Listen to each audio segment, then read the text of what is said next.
പരമ്പര അനസൂയ ഒരു പതിവ്രത. ഇപ്പോൾ മുതൽ കണ്ടു തുടങ്ങുക അനസൂയ ഒരു പതിവ്രത.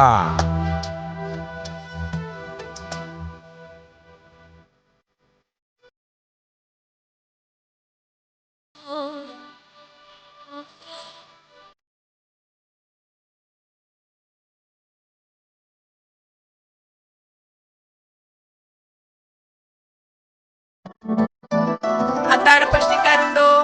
അത്താഴ പ്രശ്നക്കാരുണ്ടോ? അത്താഴ പ്രശ്നക്കാരുണ്ടോ? ഉണ്ടേ ഉണ്ടേ ഉണ്ടോ? ഉണ്ടെങ്കിൽ പിന്നെ എന്തിനാ ഗേറ്റിനടുത്ത് നിൽക്കുന്നേ? പോയി കിടന്ന് ഉറങ്ങിക്കൂടെ? ഭഗവാനെ, എന്റെ ധർമ്മസങ്കടം എന്ന് അവസാനിക്കും? ഒരു വശത്ത് ശാസ്ത്രീയ സംഗീതജ്ഞനായ അച്ഛൻ, മറുവശത്ത് പോപ്പ് ഗായകനായ കാമുകൻ. ഇവരുടെ ഇടയിൽ ലളിതഗാനം പോലെ ഞാനും. അസൂയേ അല്ല അനസൂയേ. അയ്യോ അച്ഛൻ!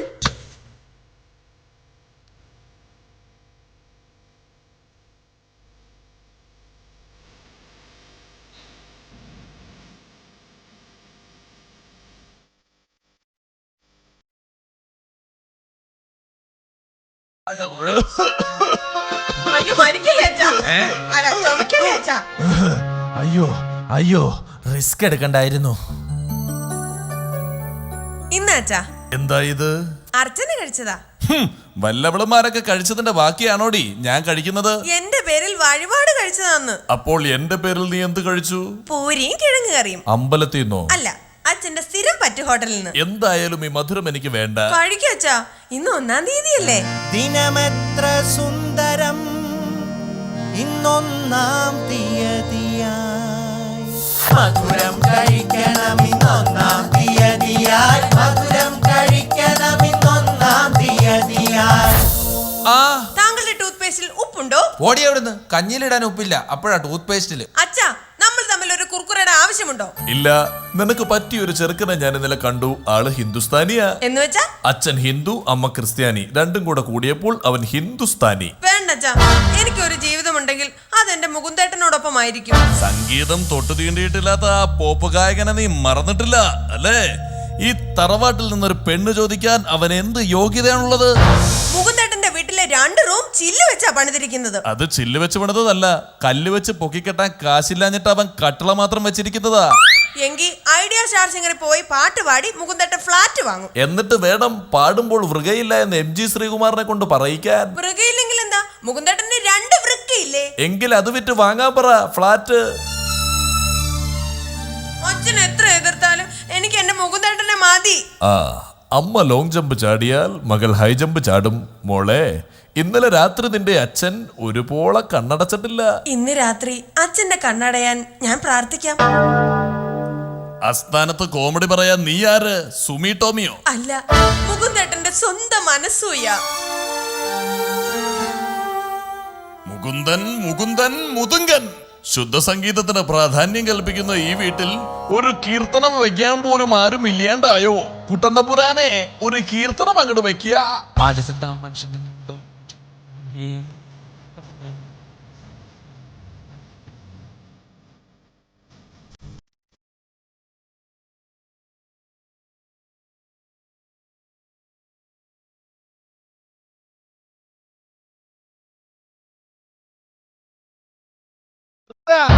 തൃപ്തിയായി.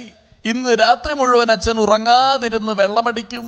വെള്ളം അടിക്കുന്നതൊക്കെ കൊള്ളാം, മോട്ടർ കേടാക്കരുത്. മുകുന്ദൻ, അവനോട് വിളിച്ചു പറ, എന്റെ മുന്നിൽ പാട്ടുപാടി കഴിവ് തെളിയിക്കാതെ നിന്നെ അവൻ സ്വപ്നം കാണണ്ടെന്ന്.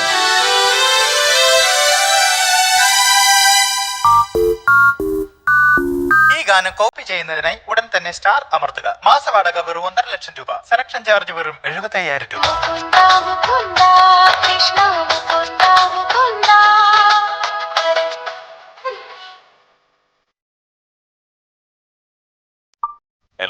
ഹലോ മൂട്ടാ, അല്ല മുകുന്ദേട്ടാ, ഇത് ഞാനും അനസൂയ.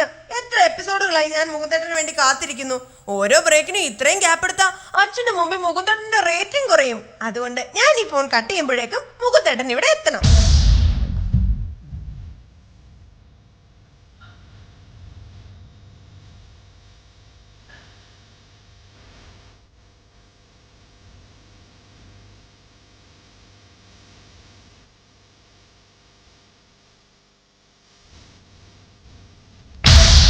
Hi darling Anasuya. എന്താ എന്റെ അനസൂയ കുട്ടിയുടെ മുഖത്തൊരു പിണക്കം? എന്നോട് മിണ്ടണ്ട. ചേട്ടൻ ഇന്നലെ ആ ബിന്ദുവിന്റെ കൈ പിടിച്ച് എന്തൊക്കെയോ സത്യം ചെയ്യുന്നത് ഞാൻ കണ്ടു.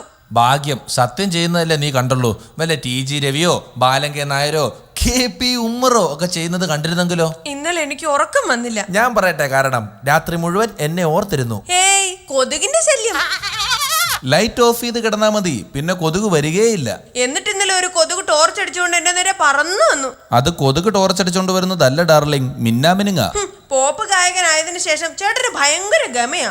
ഞാൻ സ്കൂളിൽ പാട്ട് പാടി ട്രോഫിയൊക്കെ വാങ്ങിച്ചിട്ടുണ്ട്. ഞാൻ സ്കൂളിൽ പാട്ട് പാടി TC വരെ വാങ്ങിച്ചിട്ടുണ്ട്. ഏത് പാട്ട്? ഫന. ഓ, അമീർ ഖാന്റെ ഫന അല്ല, ജയന്റെ കരിം ഫന.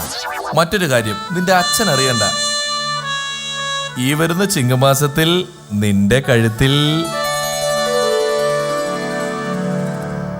എന്റെ കഴുത്തിൽ കിടക്കുന്ന മാലയൊന്ന് വേണം പണയം വെക്കാനാ.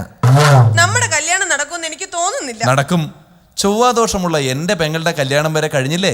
എങ്ങനെ? ഒരുപാട് ബ്രോക്കർമാരെ കണ്ടു, പത്രത്തിൽ വിവാഹ പരസ്യവും കൊടുത്തു, പക്ഷേ ഒരു ഫലവും കണ്ടില്ല. കഷ്ടം. രണ്ടും കൽപ്പിച്ച് ഞാൻ അവൾക്ക് ഒരു മൊബൈൽ ഫോൺ വാങ്ങിച്ചു കൊടുത്തു. എന്നിട്ട് മൂന്നിന്റെ അന്ന് ഒരുത്തന്റെ കൂട്ടത്തിൽ ചാടിപ്പോയി, പിന്നെ കണ്ടട്ടേ ഇല്ല. പാവം, എവിടെയായിരുന്നാലും നരകിച്ചാ മതിയായിരുന്നു. എന്നിട്ടും മുകുന്ദേട്ടന്റെ മുഖത്തെന്താ ഒരു ദുഃഖം പോലെ? എന്നെ പോറ്റി വളർത്തിയ എന്റെ അമ്മാവ് മരിച്ചു, ചിത കത്തിക്കാൻ വരെ ഞാൻ പോയില്ല. അതെന്താ? അല്ലെങ്കിൽ തന്നെ കൊന്നത് ഞാനാന്നാ പറയുന്നത്. എനിക്ക് കത്തിച്ചിട്ട് വേണം ആ കേസും കൂടെ എന്റെ പേര് വരാൻ. മുകുന്ദേട്ടൻ ഒന്നും കൊണ്ട് സമാധാനപ്പെടണ്ട, എല്ലാം പ്രശ്നമാവും. അനസൂയേ, പന്നിപ്പനിയുള്ള യാത്രക്കാരനോട് എയർപോർട്ട് ഉദ്യോഗസ്ഥൻ പെരുമാറുന്നത് പോലെ നീ എന്നോട് പെരുമാറരുത്. നമ്മൾ ഇങ്ങനെ സംസാരിച്ച് നിൽക്കുന്ന എന്റെ അച്ഛപ്പൻ കണ്ട കുഴലപ്പാവും. അല്ല, അച്ഛൻ കണ്ട കുഴപ്പാവൂന്ന് അറിയാലോ. അച്ഛന്റെ മൂക്കത്താ ശുണ്ഠി. നിന്റെ അച്ഛന് മാത്രമല്ല, എല്ലാവർക്കും ഉണ്ട് ശുണ്ഠി, മൂക്കത്തല്ലെന്ന് മാത്രം. എങ്കി ഇനി മടിക്കണ്ട, പോകൂ, പോയി അച്ഛന്റെ മുമ്പിൽ പാടി ജയിച്ചു വരൂ. ശരി, നിന്നെ സ്വന്തമാക്കാൻ വേണ്ടി നിന്റെ അച്ഛനുമായുള്ള പാട്ട് മത്സരത്തിന് ഞാൻ തയ്യാർ. അനസൂയയുടെ അച്ഛ, ഞാനിതാ എത്തിക്കഴിഞ്ഞു.